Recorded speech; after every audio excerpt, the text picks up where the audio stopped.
আমরা যারা এক রাতে আমল ইবাদত করে আমাদের ভাগ্যের ভালো কিছু লেখানোর জন্য চেষ্টা করি, আমি সেই ভাইদেরকে বলতে চাই, সারা দুনিয়ার সমস্ত ভালো মানুষ, সকল নেক মানুষ, এমনকি মক্কা মদিনার ইমাম সাহেবরা, হারামাইনের ইমাম খতিবগণ, সারা দুনিয়ার সকল আল্লাহওয়ালা নেককার এবং ভালো মানুষ যারা আছেন, আব্দে সালেহ যারা আছেন, আল্লাহর ওলি যারা আছেন, তাদের সবার দোয়া আমরা পাইতে চাই। একটা সহজ উপায় আছে, সেটা কি? এতক্ষণ যেটা বললাম, অর্থাৎ আপনি যদি নিজেকে ভালো মানুষ হিসাবে গড়ে তোলার জন্য চেষ্টা করেন, আপনি 5 ওয়াক্ত নামাজ পড়বেন, আল্লাহর হুকুম মতো চলবেন, আপনি হারাম থেকে বাঁচার জন্য সংগ্রাম যুদ্ধ চালাবেন, আপনি হক হালালি চলার চেষ্টা করবেন, আপনি তাকওয়ার উপরে চলার চেষ্টা করবেন। যদি আপনি এটা করেন, তাহলে অটোমেটিকলি সারা দুনিয়ার সমস্ত নেককার মানুষদের দোয়া একবার না, বারবার বারবার হাজার হাজার লক্ষ লক্ষ বার আপনি পেতে থাকবেন। কিভাবে? আমরা নামাজের মধ্যে আত্তাহিয়াতু পড়ি কি পড়ি না? এই আত্তাহিয়াতুর মধ্যে একটা কথা আছে, আসসালামু আলাইনা ওয়া আলা ইবাদিল্লাহিস সালিহিন। এর অর্থ কি? এর অর্থ হলো, হে আল্লাহ, নামাজের মধ্যে নামাজরত অবস্থা দোয়া, এখানে দোয়া করছে মুসল্লি, হে আল্লাহ, আসসালামু আলাইনা, আল্লাহ আমার প্রতি শান্তি বর্ষিত হোক, আমাদের প্রতি শান্তি বর্ষিত হোক, ওয়া আলা ইবাদিল্লাহিস সালিহিন, এবং আল্লাহর যত নেককার বান্দা আছে সারা পৃথিবীতে, সারা দুনিয়াতে যত নেককার বান্দা আল্লাহর আছে, যারা ভালো কাজ করার চেষ্টা করে, যারা হক হালালি চলার চেষ্টা করে, যারা হারাম উপার্জন করে না, যারা হারাম জিনিস দেখে না, হারাম জিনিস ধরে না, হারাম খায় না, হারাম কথা বলে না, হারাম জায়গায় যায় না, হারাম কাজ করে না, 5 ওয়াক্ত নামাজ পড়ে, যাকাত ফরজ হলে যাকাত দেয়, হজ ফরজ হলে হজ করে, রমজান আসলে রোজা রাখে, সকল ফরজ কাজগুলো করে, এক কথায় কোরআন হাদিসকে মেনে চলার চেষ্টা করে যারা, তার জীবনের অক্ষরে অক্ষরে প্রতিটা পদক্ষেপে, এদেরকে বলা হয় নেককার বান্দা। নামাজে আত্তাহিয়াতে প্রত্যেকটা মুসল্লি সারা পৃথিবীর সমস্ত প্রান্ত থেকে আল্লাহর কাছে দোয়া করে, আসসালামু আলাইনা ওয়া আলা ইবাদিল্লাহিস সালিহিন, আল্লাহ আমাদের প্রতি তো শান্তি বর্ষিত করবেনই, সেই সাথে আপনার নেককার বান্দা যারা আছেন, যা সারা দুনিয়াতে, এই সকল নেককার বান্দাদের প্রতি আপনি শান্তি বর্ষিত করেন। এই দোয়া প্রত্যেকটা মানুষ নামাজের মধ্যে করে কি করে না? তাহলে আপনি যদি নিজেকে নেককার বান্দা হিসাবে শামিল করতে পারেন, আপনি যদি নিজেকে আল্লাহর হুকুম এবং আল্লাহর আনুগত্য কর্ণওয়ালা মানুষ হিসাবে গড়ে তুলতে পারেন, তাহলে অটোমেটিকলি আপনি সারা দুনিয়ার সমস্ত নেককার মানুষদের দোয়া পেয়ে যাবেন। আল্লাহ আমাদের সবাইকে সে তৌফিক দান করুন। ভাইরা আমার, নেককারদের জন্য অটোমেটিকলি দোয়া হয়।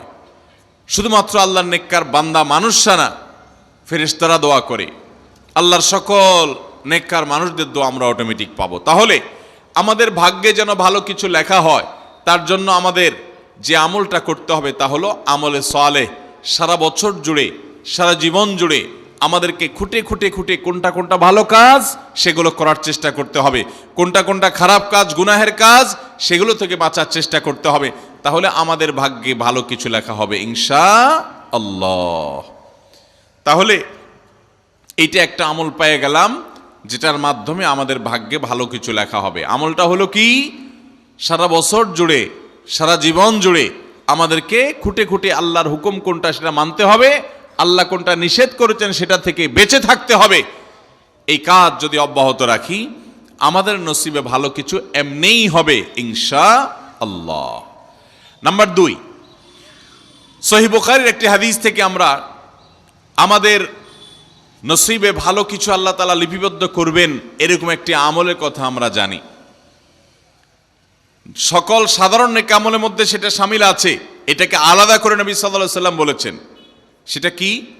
তিনি বলেছেন, মান সাররাহু আন ইউবসাতা লাহু ফি রিজকিহি আও ইউনসা লাহু ফি আথারিহি ফালইয়াসিল রাহিমাহ লাহু আন ইউবসাতা লাহু ফি রিজকিহি আও ইউনসা লাহু ফি আথারিহি। যে ব্যক্তি চায় তার রিজিককে প্রশস্ত করে দেওয়া হোক, তার রিজিকে বারাকা দেওয়া হোক এবং তার হায়াত বৃদ্ধি করে দেওয়া হোক, এটা যে চায়, ফালইয়াসিল রাহিমা, সে যেন তার রক্ত সম্পর্কীয় আত্মীয়দের সাথে সুসম্পর্ক বজায় রাখে, সে যেন তার রক্ত সম্পর্কীয় আত্মীয়দের সাথে সম্পর্ক সবসময় জুড়ে রাখে, সম্পর্ক যেন ভালো রাখে, তাদের সাথে সম্পর্ক যেন ছিন্ন না করে।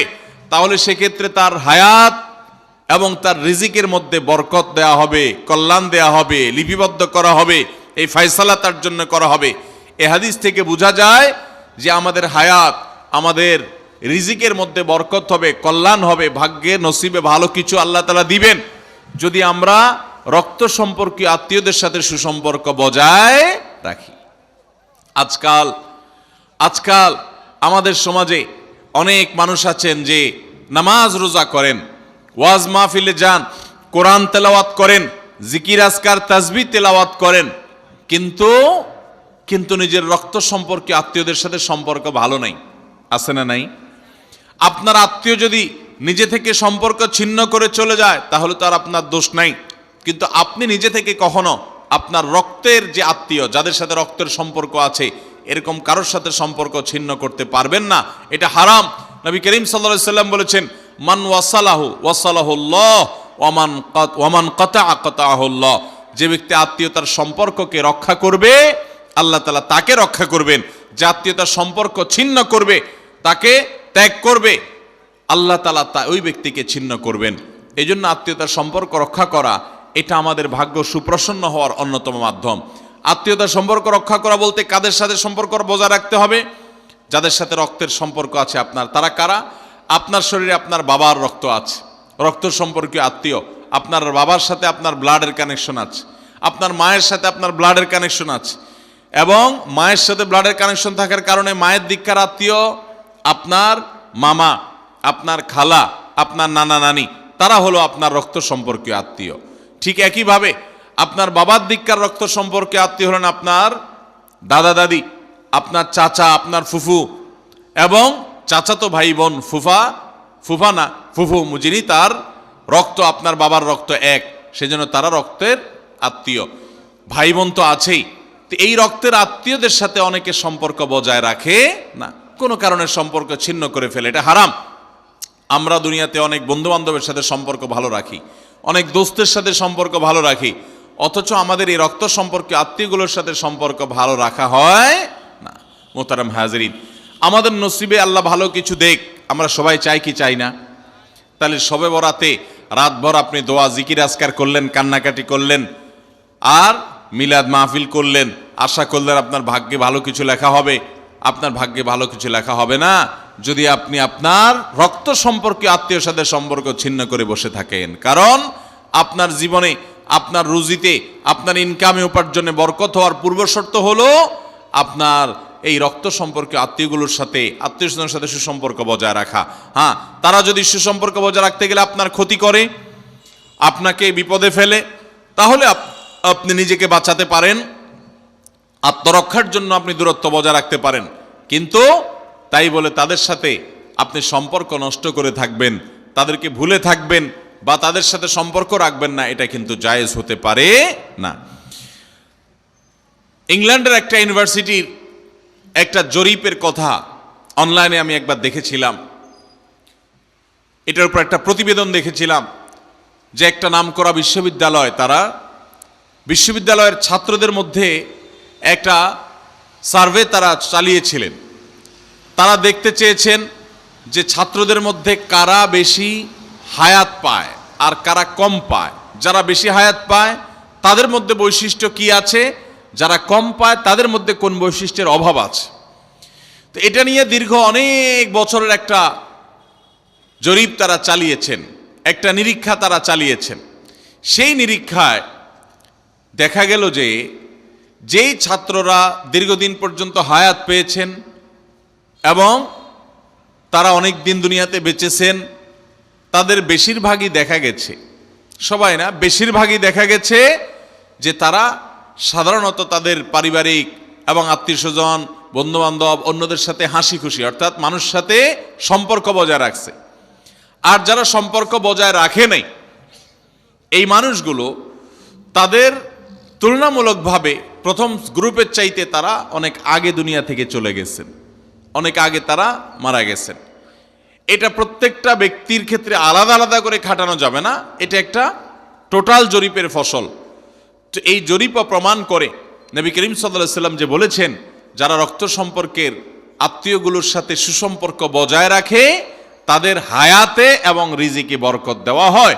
এই জরিপের রিপোর্টও সেটা সত্যতাকে প্রমাণ করে। আল্লাহ তাআলা আমাদের সবাইকে আমাদের আত্মীয় স্বজনের সাথে সুসম্পর্ক বজায় রাখার তৌফিক দান করুন। তাহলে আমাদের ভাগ্যে যেন ভালো কিছু লেখা হয়, ভাগ্য যেন সুপ্রসন্ন হয়, সেজন্য আমরা দ্বিতীয় আমলও পেয়ে গেলাম। নাম্বার 3, বান্দার ভাগ্য এবং নসিবে ভালো কিছু যেন হয়। মন্দ কোনো কিছু যদি আল্লাহ না করুন কারণ নসিবে লেখা থাকে, সেটা যেন দূর হয়, সেটা যেন তার ক্ষতি না করে, এবং আল্লাহ রাব্বুল আলামিন যেন সেই ফয়সালা বান্দার উপরে কার্যকর না করেন। সেজন্য তৃতীয় আমল হলো দোয়া। কারণ এই মর্মে মুস্তাদরাকে হাকিমের একটি দোয়া আছে, হাদিস আছে, যে হাদিসে নবী সাল্লাল্লাহু আলাইহি সাল্লাম বলেছেন, লা ইয়ারুদ্দু তাকদীর ইল্লা দুআ। তিরমিজিতে একই হাদিস আসছে, ভাষ্য ভিন্ন, লা ইয়ারুদ্দুল কাদা ইল্লা আদ-দুআ। বান্দার তাকদীর, বান্দার ভাগ্য, এটা কোনো কিছু পরিবর্তন করতে পারে না।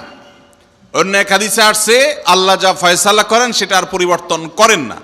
তবে এই হাদিস থেকে একটা এক্সেপশন পাওয়া যায়, সেটা হলো যদি কেউ আল্লাহ তাআলার কাছে কায়মনোবাক্যে দোয়া করতে পারে, দোয়ার হক আদায় করে যদি দোয়া করতে পারে, তাহলে এই দোয়া আল্লাহ রাব্বুল আলামিনের তাকদীরকে পর্যন্ত তার জন্য পরিবর্তন করে দেওয়া হয় দোয়ার মাধ্যমে। আল্লাহ তাআলা আমাদেরকে সবাইকে সেভাবে দোয়া করার তৌফিক দান করুন। আমরা চেষ্টা করব তো ইনশাআল্লাহ। তাহলে তৃতীয় আমল আমরা পেয়ে গেলাম, সেটা হলো দোয়া। আল্লাহ তাআলার কাছে যদি